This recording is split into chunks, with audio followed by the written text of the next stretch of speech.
Hello everyone, in today's video we're going to see what you can do if you've reached the storage limit in your CapCut Upscaler. So let's say you wanted to upscale a video or a photo and it's saying this error couldn't upload, your space has reached the storage limit.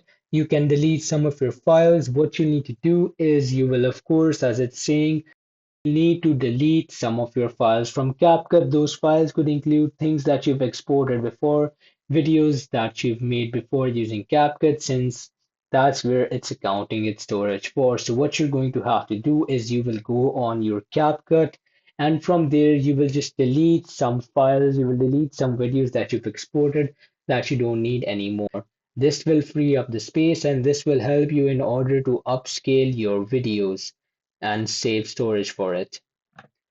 Now on CapCut, of course, when you're on CapCut, simply to delete, what you'll have to do is you will go on these three dots on any video.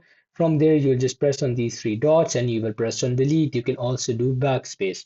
After that, your video would be deleted and this will start freeing up space. So simply you can delete multiple videos in this way. When the space will be freed up, you will be able to use your CapCut Upscaler since now it will have free space to use it for.